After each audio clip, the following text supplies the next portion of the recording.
सरकार हांगे चतप यारे हाइबदा इनकरेज तौरगा चतप होबिरि से मणिपुर की प्रजा सेक्शन खुदिंग होइना ngasi लेप्चर बा मोहम्मद दगी थागा फोंगोक्सरी चकिबा बस हलाए सिदगी चच कमसिनि सकनो बस सुदु यौसन गरे त्वाइन तौना यामना करेनि इरान खर लेरगसु प्रजा सिंह ज्ञान तरको हौरपगी अदि स्टेज अबदि आइना लेरे न तेना थमजनिङे एक्साइज की फिजिक का फमिन जबदा एक्साइज की अवाट पसिंग हाई मेमोरेंडम दबुदी मैम को हंदक की मार्च की तांग कुंतरुदगी कोई एक्साइज लेनी सेट तौरकांदा मसिदगी लाखिब रेवेन्यू से इट इज अराउंड 29 crores चही लांद्री अदुना रेवेन्यू की हमने वजब स्टेट अमदा एक्साइज डिपार्टमेंट लौरिबा ड्यूटी अमदी सिबु कोलैबोरेट तौबिरिबा तोहान तोहान डिपार्टमेंट सिंह तेनाइसी आई पुनमकु अमुका हन थागा फोंदोक्सरी को इरांगना थनबाहि दाय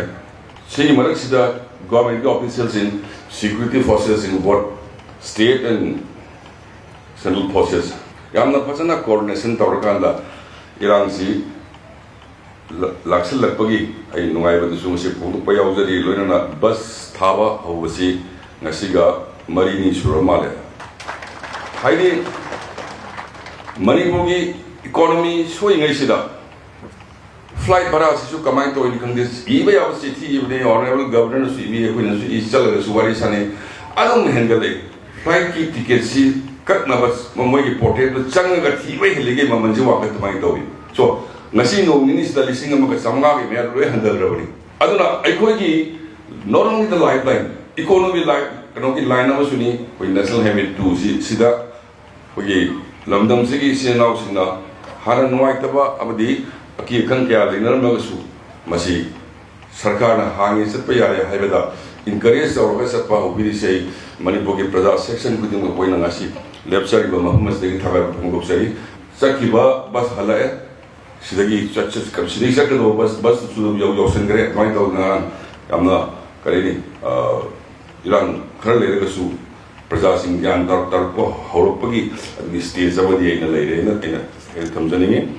एक्साइज की फिजिक का फमिन जबदा एक्साइज की अवाट पसिंग हाई मेमोरेंडम दबुदी मैम लोइना यावरम मनी बदेन सैलरी सिस्टम द मानदबा अदि वर्क लोड दी हेनबा मैम दु लोइना एकता नजरकांदा डिपार्टमेंट सी मपांगल कखलहंद्रगदी स्टेट की रेवेन्यू का वाट दो बड़ीना ख्वाइदगी इंपोर्टेंट होइना इन लोकर कांदा असे ख्वाइदगी मपांग कनबा अमदि अचुंबा चतपा डिपार्टमेंट अमो हिलसी थैंक यू वेरी मच जय Hind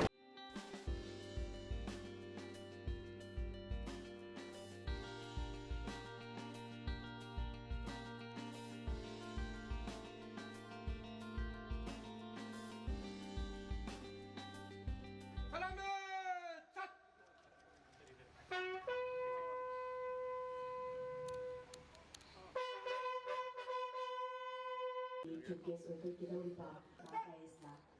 Tidak jika cuma yang beri aku buku